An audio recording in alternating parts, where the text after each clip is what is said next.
제가 설교하는 내용은 합동예장 우리 교단의 신학생들을 위해서 하는 것이 그 목적이고, 더불어 부천우리 공동체 교회 신자들과 또 저를 좋아하고 또 저를 알고 있는 목회자들을 위해서 들려드리는 설교가 되겠습니다. 이번에도 지난번에 이어서 관계에 대한 말씀을 선포합니다. 기독교라는 종교는 일반 불교나 타 힌두교처럼 자기 자신을 위한 종교가 아니고 관계 안에서 펼쳐지는 종교이기 때문에 기독교는 관계의 종교, 이렇게 해도 틀린 말은 아니라고 봅니다. 오늘은 타인을 사랑하는 것에 대해서 말씀을 드립니다. 예수님이 의인들보다 죄인들을 더 좋아하신 까닭이 무엇인가를 깊이 생각해 봅니다. 먼저 본문 말씀 마태복음 22장 36절로 40절입니다. 선생님, 율법 중에서 어느 계명이 크니이까? 예수께서 이르시되 내 마음을 다하고 목숨을 다하고 뜻을 다하여 주 너의 하나님을 사랑하라 하셨으니 이것이 크고 첫째 되는 계명이요 둘째도 그와 같으니 내 이웃을 내 자신과 같이 사랑하라 하셨으니 이 두 계명이 온 율법과 선지자의 강령이니라. 이렇게 하시는 말씀을 볼 수가 있습니다. 가수 겸 시인이 그레그 브라운은 이런 말을 합니다. 염소춤을 추기란 너무 쉽다. 하지만 누군가를 사랑한다는 것은 어렵다. 정말 어렵다. 이렇게 말합니다. 로맨스와 추리소설은 출판계 베스트셀러의 태반을 차지합니다. 사람들은 사랑할 사람과 살아갈 신비를 찾고 있습니다.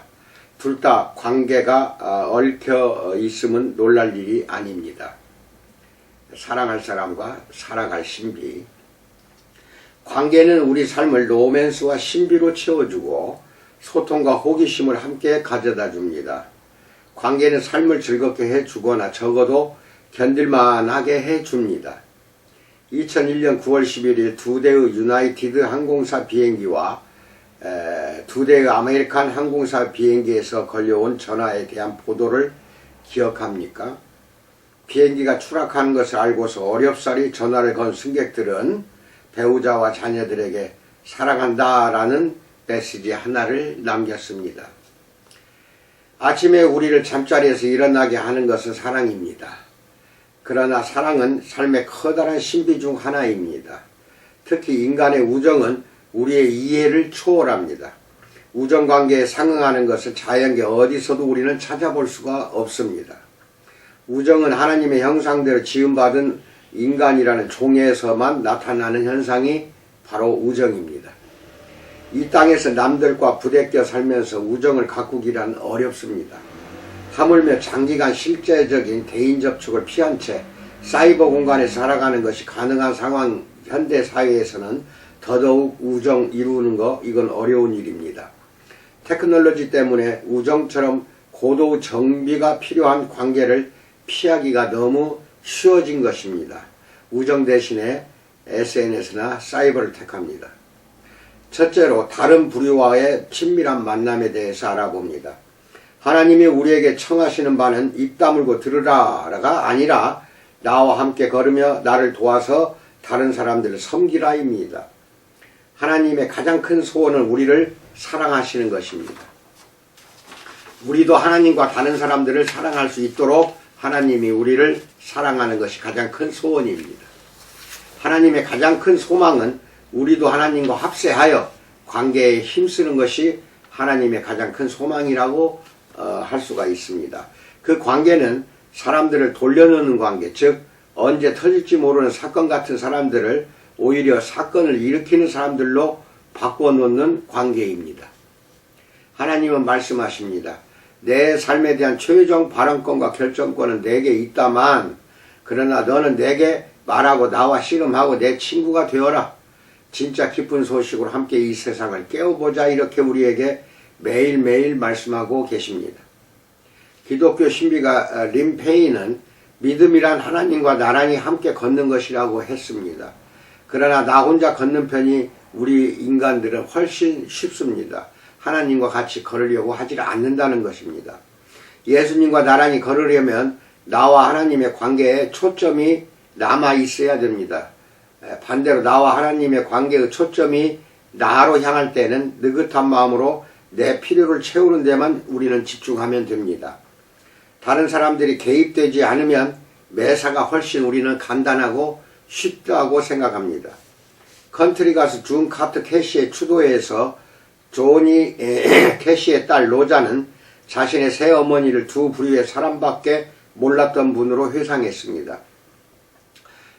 그녀가 알고 사랑했던 사람들이 하나고요. 그 다음에 누구인지 모르고도 사랑했던 사람들이 또 있다는 겁니다. 사랑의 목적은 남을 사랑하는 것입니다. 천국의 진주문에서 열려라 참깨 이렇게 대신 대답해야 할 질문은 이것이 아닐까요? 그게 아니라 열려라 참깨가 아니라 천국의 진주문에서는 너는 누구를 함께 데리고 왔느냐? 이렇게 질문하고 물어봐야 될 것입니다. 대학살 생존자의 철학자 임마누엘 레비나스는 타자라는 문제와 우리 삶을 향한 타인들의 요구를 종교의 궁극적인 문제로 보았습니다. 여기서 말하는 타자는 하나님을 말하는 거고 타인들은 우리 이웃을 말합니다. 레비나스는 제1의 철학은 형이상학이 아니라 윤리학이라는 주장으로 철학의 수레를 뒤집어 놓았습니다. 형이상이 철학의 큰 범주였는데 그걸 윤리학으로 뒤집어 버린 거죠. 존재보다 더 근본적인 것이 있으니 곧 관계 안의 존재입니다. 윤리학이라는 것은 관계 안에 존재하는 것, 이것이죠. 레비나스가 타자에 대하여 사용한 은유는 얼굴입니다. 타자를 나 자신의 선입견과 기존 범주에 편입시키려 고집할 때 우리는 상대의 얼굴을 지우고 그의 본 모습을 위축시키고 우리의 세상 이해에 대해 그가 기여한 바를 축소시키게 됩니다. 우리는 타인을 나 자신의 이야기에 끼워 맞추도록 부름받은 것이 아니라 그 사람의 이야기 속에 거하시는 하나님을 만나고 체험하도록 부름을 받은 것입니다. 즉 상대를 통하여 하나님을 만나는 겁니다. 경청하는 관계 속에서만 우리는 상대의 얼굴을 지우지 않고 진정 마주볼 수가 있습니다. 그러므로 믿음의 결정적인 시험은 타자에게 공간을 내주는가, 할 말 하도록 다 공간을 내주는가, 그리고 경청하는가, 이것입니다. 미국의 목사 이야기입니다. 내 맏아들 덕에 나는 한꺼번에 2배로 할아버지가 되었다. 내 손자들은 쌍둥이인데 나는 둘을 구별하지 못한다. 부모만이 캐든과 카너를 구별할 수 있다. 이유는 부모는 깊은 관계 속에 있기 때문이다. 깊은 관계 속에서만 우리는 타인의 타인됨을 바로 인식하여 자신의 학습 곡선에 포함시킬 수가 있다. 이렇게 이야기할 수가 있습니다. 일란성 쌍둥이 참 구별하기 어렵습니다. 그러나 부모는 항상 구별을 합니다. 왜 그럴까요? 쌍둥이와 깊은 관계 속에서 삶을 살아가기 때문에 알 수가 있다는 것입니다. 전도의 열쇠는 다른 사람들을 받아들이는 것입니다. 다른 사람들을 이용하는 것이 아니라 타자이신 하나님께로 안내하는 것이 전도입니다. 다른 사람들을 받아들일 때 우리는 그들의 풍성한 타자성, 그들의 경험이라든지 사고방식 이야기 속에 들어가게 됩니다.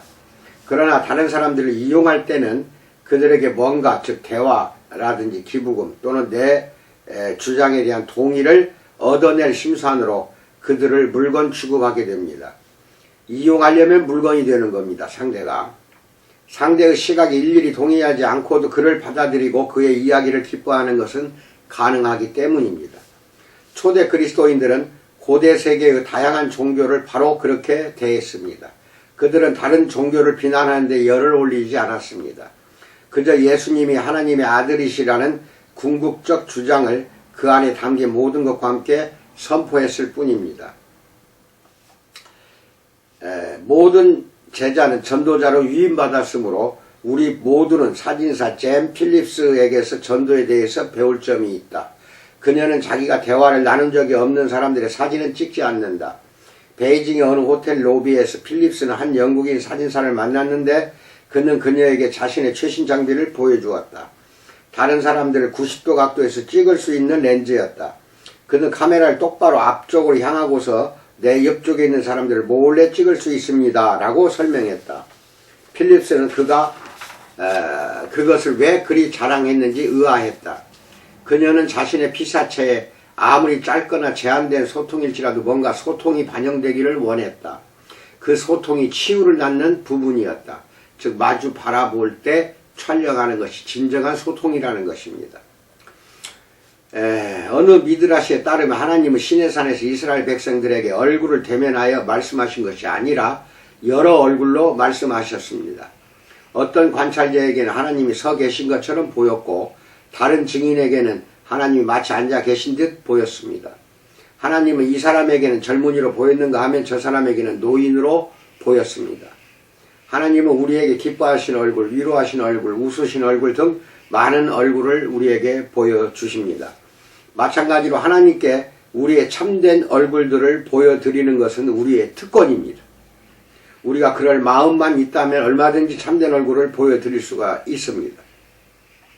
아브라함이 모리아 산까지 사흘 길을 걷는 동안 고개를 푹 숙이고 하나님께 자기 얼굴을 보여드리지 않았다는 사실은 그가 이제껏 하나님과 가졌던 친밀함을 이제는 접어두었다는 걸 여실히 보여주는 장면입니다. 그래서 얼굴을 보여주라, 이것이 관계의 초점입니다. 두 번째, 다른 사람들을 통해 알아가시는 하나님에 대해서 말씀드립니다. 우리 그리스도인들은 타자이신 그분과의 관계 속에서, 그리고 타인들, 믿음의 권속 밖에 있는 사람들과의 관계 속에서 자기 자신을 알게 됩니다. 우리는 타인들과의 관계를 통하여 타자이신 그분과 나 자신을 발견하게 됩니다. 나는 다른 사람들에게 감으로써 하나님께 가게 되는 것입니다. 예수님은 구원론과 이웃론, 타인에게 이웃되어주는 기술을 이웃론이라고 합니다.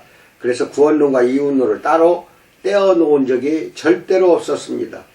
생애의 마지막 한 주 동안 예수님은 성전에서 가르치셨습니다. 전통을 수호하는 바리새인들이 그분을 덫에 빠뜨리려고 질문을 던졌습니다. 선생님, 율법 중에서 어느 계명이 크니까? 이렇게 물어봤습니다. 답은 물론 만인이 아는 것이었습니다. 내 마음을 다하고 목숨을 다하고 뜻을 다해 주 너의 하나님을 사랑하라. 이어서 예수님은 다른 성경 말씀을 나란히 병치하심으로써 세상의 대변혁을 몰고 오셨습니다. 둘째로 그와 같으니 내 이웃을 내 자신과 같이 사랑하라 하셨으니 이 두 계명이 온 율법과 선지자의 강령이니라, 이렇게 말씀하십니다.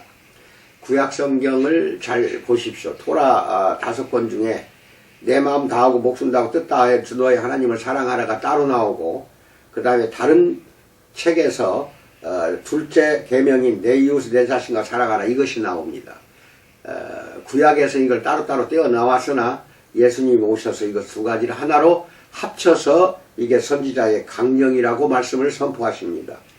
이 강령은 양면적입니다.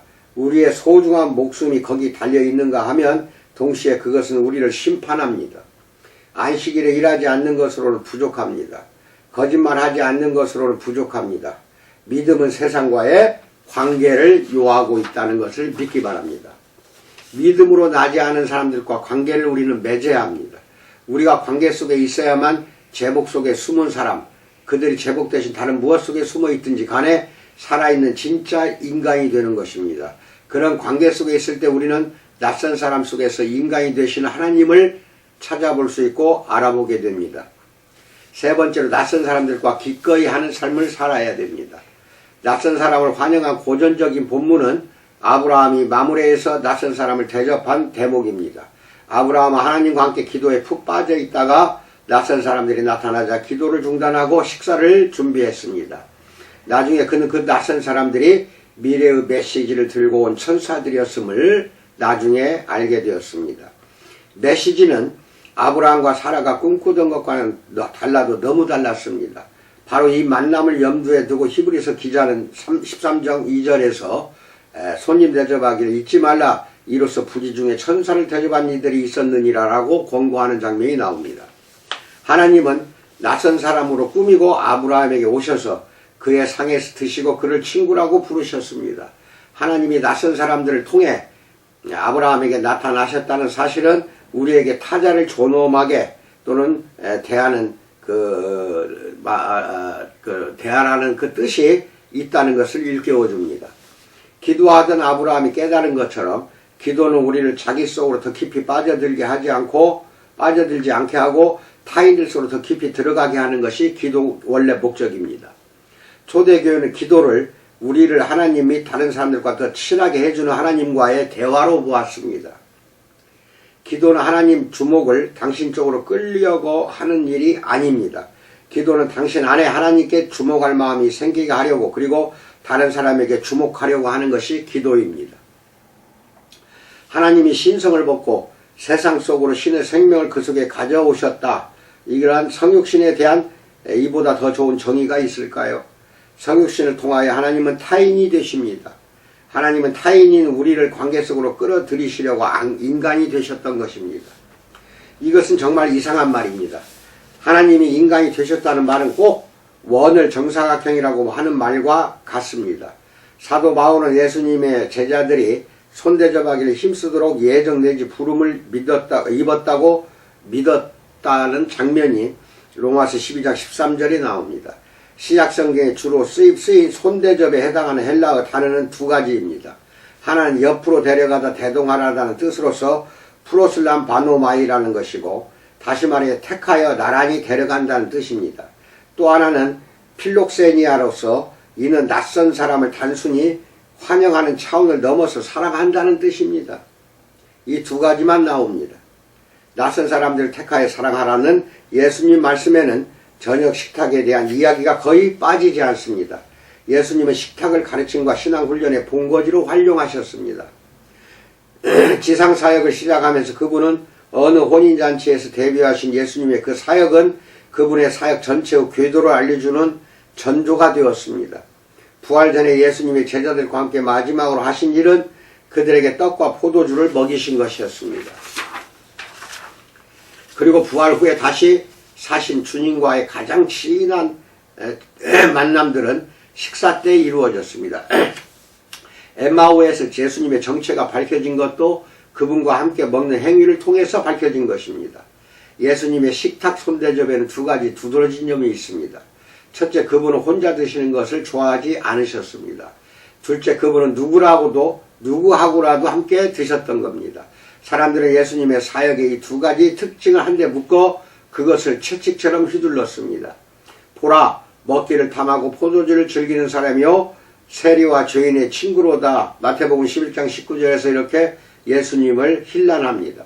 와서 먹거나 마시지도 않고 죄인들을 책망했던 세례 요한과는 달리 예수님은 언제나 먹고 마셨고 죄인들을 식탁의 벗으로서 환영하셨던 것입니다. 그러지 않고는 예수님은 못 먹이셨던 것 같습니다. 네 번째, 혼자 드시는 것을 좋아하지 않으시는 예수님에 대해서 말합니다. 예수님은 종자 혼자 하신 일들이 있지만 혼자 드시는 것만은 좋아하지 않으셨던 것 같습니다. 그분은 전제 조건 없이 낯선 사람들과 친구들을 불러서 함께 드셨고 누가 식사 초대를 하든 거의 다 받아주셨습니다. 예수님은 음식에 대한 배고픔 못지않게 함께 식사할 사람들에 대한 배고픔이 있었던 것입니다. 함께 먹다 보면 관계가 깊어집니다. 현재까지 남아있는 세계 최고의 조리법이 사교 음료인 맥주라는 사실은 우연이 아닙니다. 건강한 가족관계의 가장 큰 지표 중 하나는 식사를 함께 하는 것입니다. 함께 먹는 과정은 갈라지지 않습니다.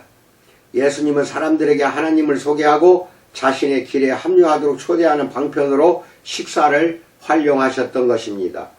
식탁 교제는 하나님과 사랑의 관계에 들어간 뒤에 오는 보상이 아니었습니다.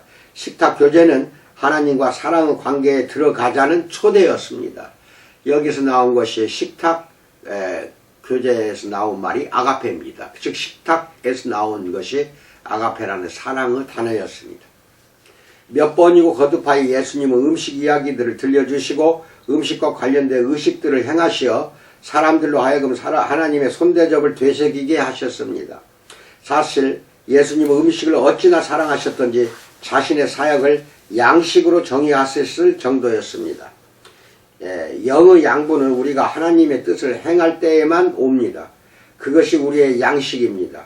하나님의 뜻을 행할 때 영의 양식이 온다는 겁니다. 사람들이 예수님과 함께 식사할 때면 메뉴에는 언제나 빵이 있으니 곧 생명의 떡이신 그분을 상징합니다. 어거스틴의 고백록에서 보면 위에서 이런 음성이 들려왔다는 고백이 나옵니다. 이렇게 말합니다. 어거스틴은 나는 장성한 사람들의 양식이다. 너도 잘 알아. 그러면 나를 먹을 수 있다.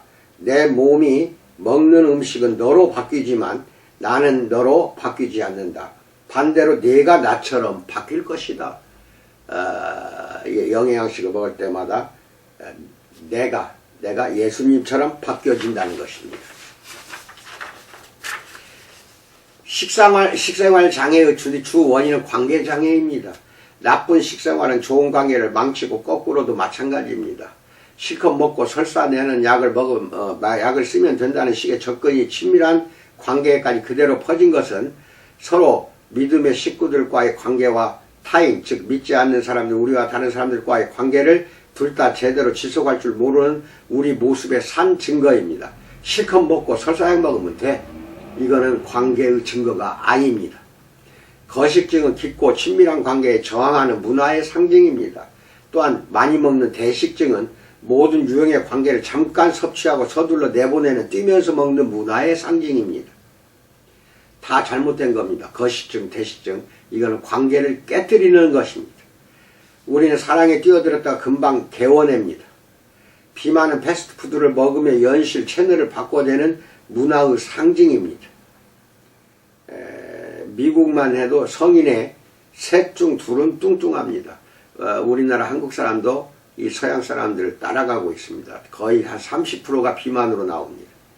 이 문화는 관계에 훈련되어 있지 않고 기대를 자꾸만 슈퍼 사이즈로 키우며 유명 연예인에 대한 사랑 환상을 개걸스레 먹어대고 있습니다. 할리우드 영상모는 세상을 향한 미국의 수출품 1호이며 비만은 이제 세상 최대의 공중위생 문제가 되었습니다. 2000년도에 세계보건기구 WHO에서는 비만을 세계적인 전염병의 하나로 지목을 했습니다. 제가 오스트레일리아에서 통계를 한번 본 적이 있습니다. 그 나라의 비만 인구는 30%인데 그 30%인데 집에서 키우는 고양이 있죠. 고양이, 즉 비만 고양이도 전체 고양이의 30%라는 겁니다. 즉 인간이 30%면 키우는 애완견이나 고양이도 30%는 비만이 된다는 겁니다. 우리는 믿음 밖에 있는 사람들을 피하고 그들이 우리의 우정을 얻고 싶으면 먼저 우리의 신조에 동의해야 한다고 고집하거니와 이는 우리 모두에게 식생활 장애가 있다는 증거입니다. 즉 먼저 우리의 신조에 동의해야, 너 동조해야 돼. 이거 식생활 장애, 그게 먼저 있는 사람들이 이런 말을 합니다. 타인과의 관계에는 위험과 자원을 함께 나누는 일이 포함되기 때문입니다. 정직한 관계에는 갈등, 오해, 긴장, 화해의 기간이 있기 마련입니다. 이것은 관계의 지극히 정상적인 차원이건만 우리는 달아나고 맙니다. 누군가 우리의 잘못 지적하면 도망가거나 숨어버립니다. 누군가 우리에게 잘못하면 침묵으로 일관하고 나중에 원망을 품습니다. 우리 중에는 다른 인간과의 부딪힘을 피할 수만 있다면 못할 일이 거의 없는 사람들이 많습니다. 사람들은 하물며 최상의 시기에도 더불어 사는 것을 몹시 어려워합니다. 본래 정서적인 친밀함과 거리가 먼 사람들이 있습니다. 치명적인 결점 때문에 관계를 어렵게 만드는 사람들도 있습니다. 사실 역사에 가장 크게 기여한 사람들 중에는 관계에 어려움을 겪은 사람들이 많습니다. 아이작 뉴턴은 성인이 된 후 모든 형태의 개인적 친분을 피해버렸고 살아있는 시료들보다, 즉 실험실의 시료들이 있죠. 시료들보다 자기 머릿속의 실험실을 더 좋아했습니다.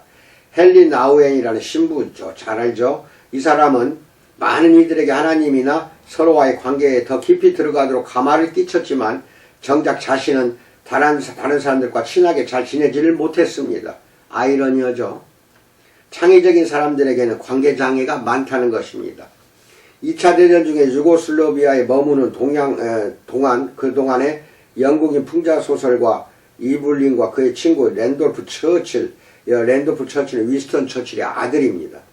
사이에는 늘 싸움이 끊이지 않았습니다. 어느 날 처칠은 나는 그래도 자네가 그리스도인이고 천주교인인 줄 알았네 라며 버럭 화를 냈습니다. 그러자 원은 뭐라고 말합니까? 그것도 아니라면 내가 얼마나 더 못됐겠는지 생각해보게 라고 맞받아쳤습니다. 즉 기독교인이나 천주교인도 아니라면 얼마나 내가 더 못됐겠는가를 한번 생각해 본 적 있는가? 이렇게 대꾸한 것입니다. 그만큼 관계는 어려운 것입니다.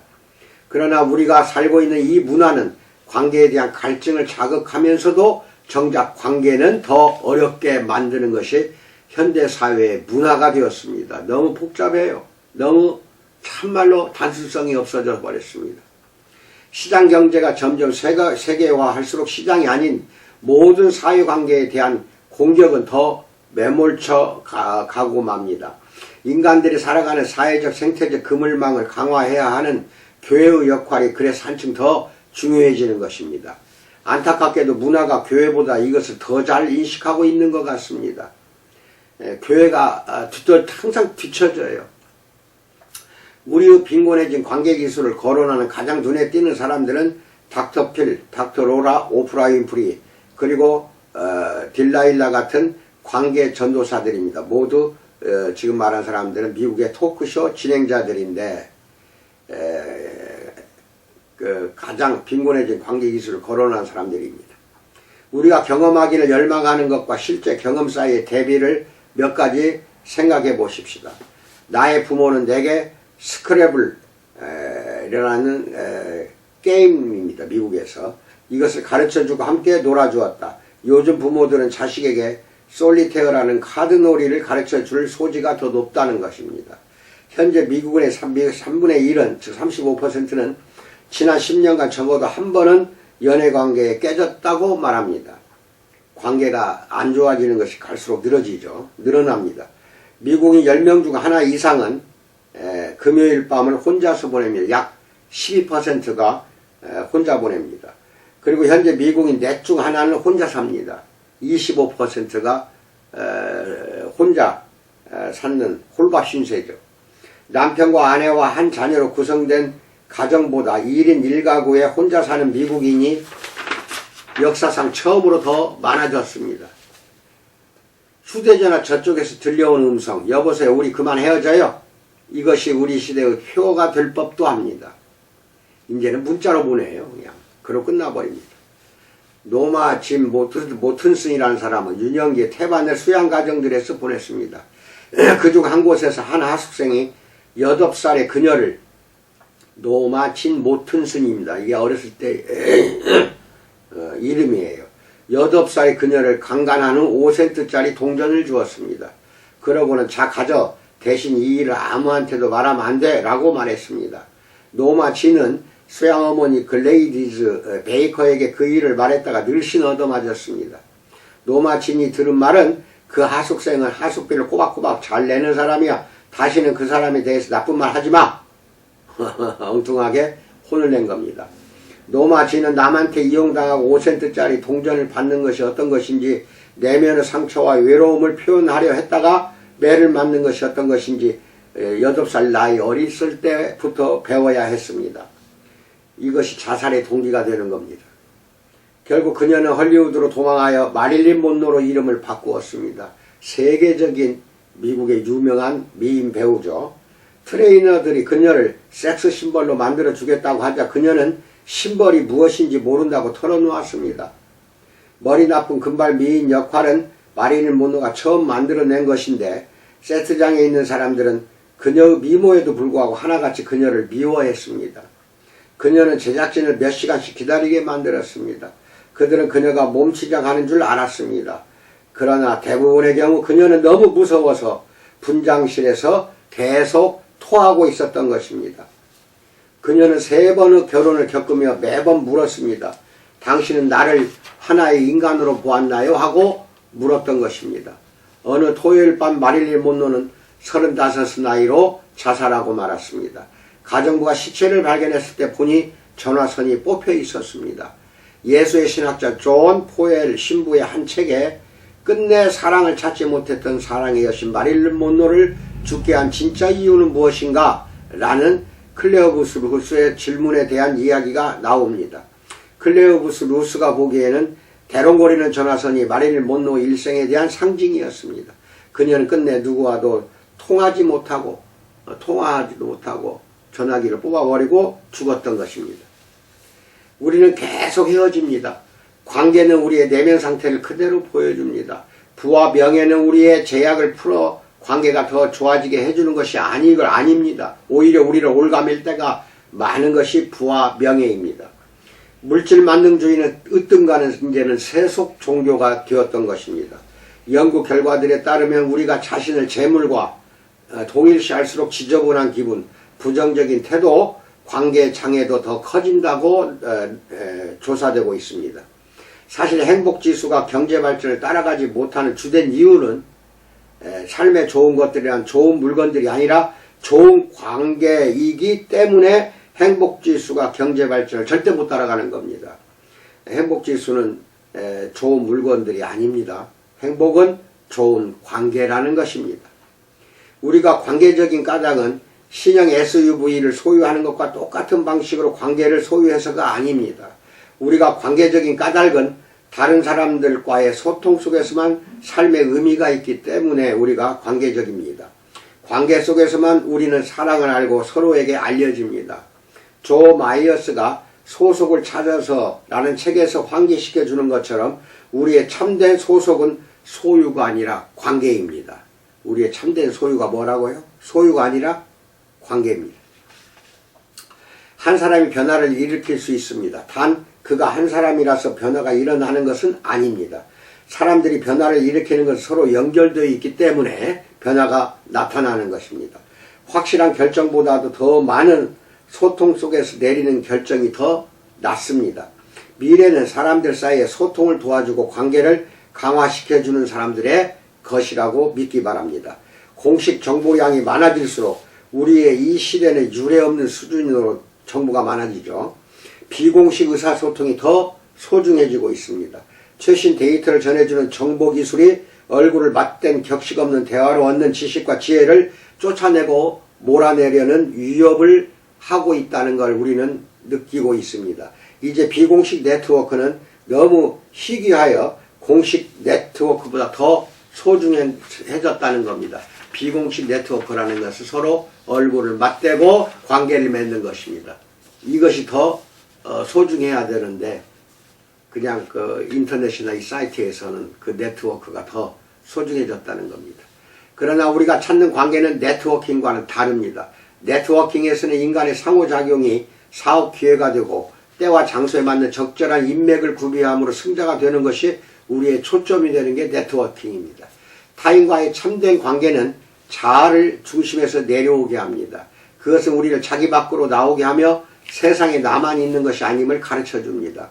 또 타인과의 관계는 우리를 갈라놓는 경계를 허물어 버립니다.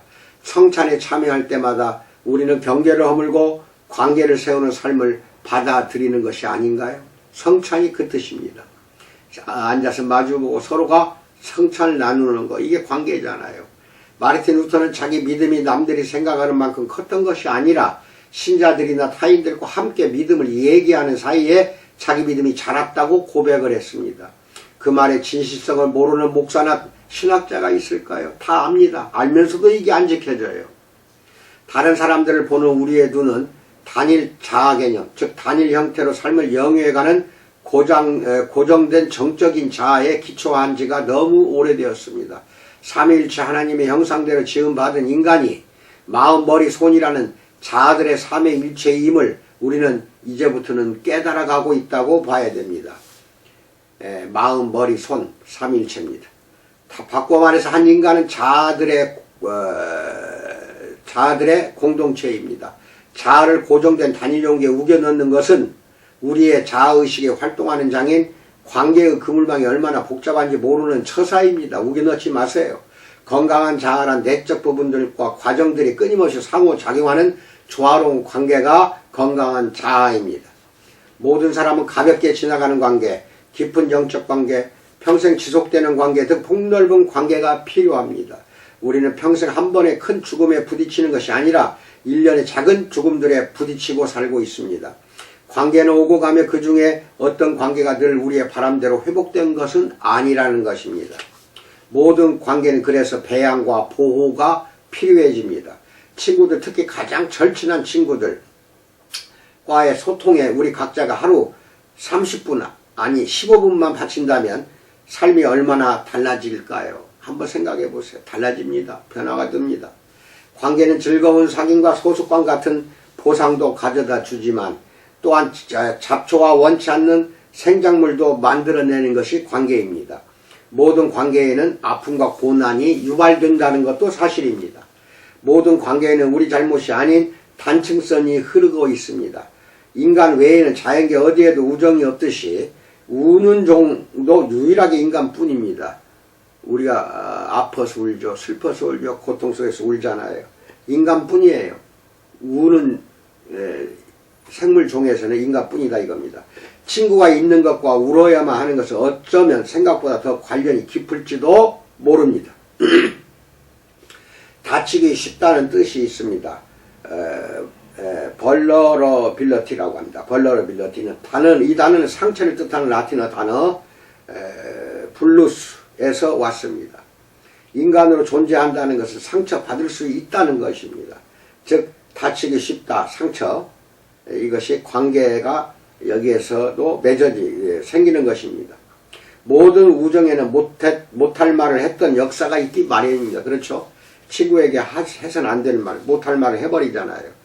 그러나 당신의 손을 잡고 엉뚱한 말을 하는 사람이 차라리 거리를 두고 바른 말을 하거나 아무 말도 하지 않는 사람보다도 내 손 잡고 엉뚱한 말 하는 사람이 더 소중하고 귀하다는 것입니다. 의사소통 없이 관계란 없고 지속적인 대화 없이 의사소통이란 것은 있을 수가 없습니다. 모든 관계에는 그래서 슬픔이 있습니다. 그러나 슬픔이 원망으로 굳어질 것이냐 그렇지 않느냐는 우리가 하기 나름입니다. 인간의 한평생은 길어야 65만 시간입니다. 우리에게 있는 시간이라고는 그게 전부입니다. 원망과 한을 품고 살기에는 인생이 너무 짧습니다. 예수님은 우정의 가치도 아셨지만 친구 손에서 울 수 있는 깊은 상처도 아셨습니다. 그래도 그분은 혼자 드시는 것을 싫어하셨습니다. 식사를 혼자 하시거나 관계를 나누시지 않기에는 사람들을 너무 사랑하셨기 때문에 절대로 혼자는 식사하는 걸 싫어하셨습니다.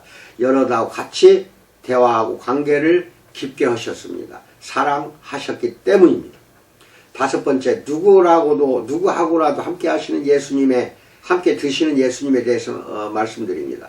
예수님은 혼자 드시는 것을 싫어하셨을 뿐만 아니라 누구하고라도 함께 드셨습니다. 그분과 관계를 맺을 기회는 누구에게나 균등했습니다. 낯선 사람들 뿐 아닙니다. 이상한 사람들을 식탁관계에 초대하는 특성이 그분의 DNA에 있었던 것입니다. 예수님의 실제 DNA를 생각해보면 이해가 됩니다. 예수님의 다윗 계보 앞머리에 금지된 이방인 한 여인, 모압 여인 룻이 등장합니다. 룻기는 다윗의 족보로 끝나는데 거기에는 유대인뿐만 아니라 모압 사람이 함께 나옵니다. 그리고 이를 행하여 나를 기념하라는 예수님의 말씀은 우리도 똑같이 하라는 지시였다는 걸 믿기 바랍니다. 곧 모압 사람들과 레위인들, 룻처럼 우상을 섬겼던 아웃사이더들과 다윗처럼 간음을 저지른 인사이더들을 불러서 식탁교제를 함께 나누라고 하신 것이 예수님입니다. 12세기 말 드비지의 리처드로 알려진 한 얌전 빼는 수사가 혹 런던 방문을 생각 중인 경솔하고 무지한 사람들에게 이런 엄한 경고를 말했습니다. 포주들 무리와 어울리지 마라. 값싼 식당들의 패거리와 사귀지 말라. 주사위와 도박 극장과 선술집을 피하라. 거기서 프랑스 전체를 합한 것보다 더 많은 허풍선이들을 만나게 될 것이다. 기생충 같은 자들의 수는 무한하다. 배우들, 어릿광대들, 수염을 빈 청년들, 흑인들, 아청꾼들, 미동들, 여자 행세의 사내들, 남색자들, 노래하고 춤추는 여자들, 야바오꾼들, 배꼽 춤추는 자들, 주술사들, 착취자들, 야밤에 배회하는 자들, 마술사들, 무언급 광대들, 거지들, 익살꾼들, 이 모든 족속들이 집집마다 질비하니 런던에 가면 이런 무지한 자들과 절대로 경솔하게 사귀지 말라고 경고한 겁니다. 그러나 이걸 이제 수사, 즉 신부라고 생각하면 됩니다. 이렇게 경고를 했는데 사실 이들이야말로 예수님이 일부러 식탁에 초대하신 바로 그 부류의 사람들이었어요. 영국 설교자 J.H. 주에트는 예수님을 망가진 자들을 받아주신 분이라고 불렀다는 것을 우리는 알아야 합니다. 망가진 자들만 불렀어요. 그리고 예수님께서는 의인을 부르러 온 게 아니라 나는 죄인을 부르러 왔다고 하셨지 않습니까? 그분은 온갖 밑바닥 인생들을 불러 모으셨습니다. 사랑스러운 자를 사랑하는 것이 무슨 승리냐고 예수님은 물으셨습니다. 건강한 사람을 고쳐준 것이 무슨 성공이냐고 물으셨습니다. 스위스 정신과 의사 폴 트루니에는 하나님이 의인들보다 불의한 자들 더 사랑하신다고 말하는 유일한 종교는 기독교라고 역설하고 있습니다. 다시 말합니다. 하나님이 의인들보다 불의한 자들을 더 사랑한다. 이렇게 말하는 종교는 유일하게 기독교란 종교 하나밖에 없다는 겁니다. 기독교는 내 옳음을 입증하는 것과는 별로 상관없습니다. 그것이 아니라 바른 관계. 강자가 약자를 보호하고 부자가 가난한 자를 섬기고 인사이더가 아웃사이더에게 자리를 내주는 이거 바른 관계를 세우는 것과 더 상관이 깊은 것이 기독교이지 내 옳음을 입증하는 종교가 절대 아닙니다. 예수님과 함께 저녁 식사에 갈 것이냐 아니면 관계를 거부할 것이냐는 우리가 선택하기 나름입니다. 다만 그분의 초대는 만인에게 심지어 우리에게까지 열려 있습니다.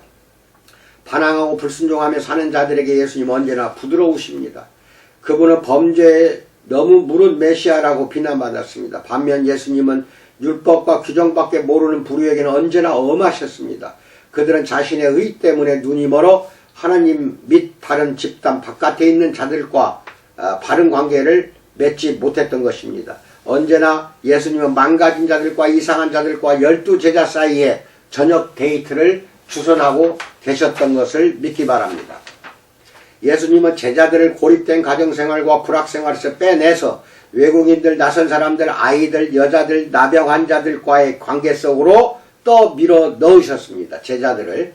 세상 나라들은 낯선 사람들을 적대적인 담장 안에 가두었고 그들을 여간에서 신뢰하지 않았으며 따뜻한 인정일랑 질과 친척에게만 제한시키는 것이 세상입니다.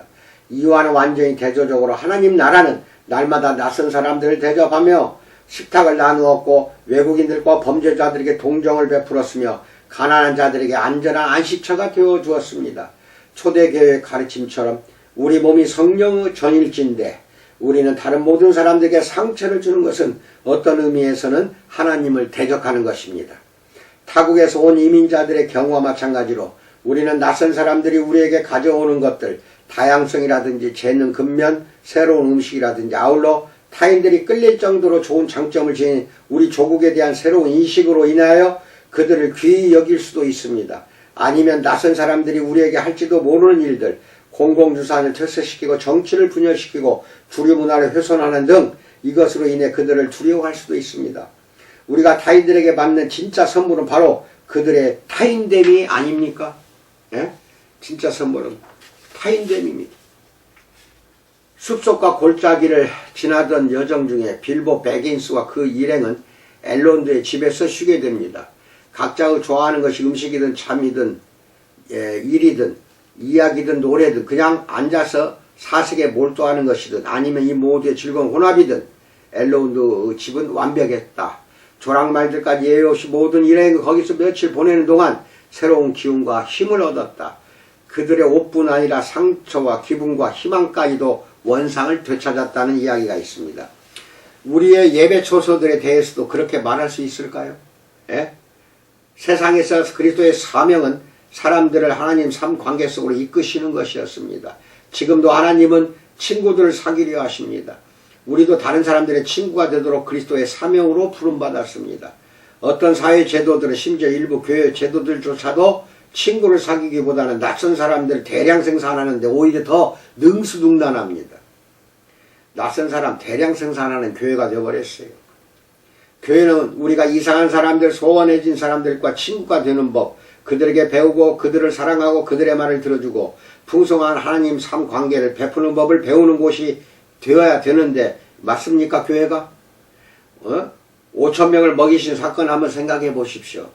다 배불리 먹고 남은 조각을 12바구니에 차게 거두었으며 마태복음 14장 20절입니다. 결핍은 극에 달했고 필요는 엄청났습니다. 수천을 배고프고 지친 영혼들이 먹을 것이 없었습니다. 그런데 예수님이 그들의 필요를 풍성히 채워주셨습니다. 물론 우리는 예수님이 혼자 드시는 것을 얼마나 싫어하셨는지 압니다. 그런데 교회에 대해서도 똑같이 오늘날 말할 수 있을까요?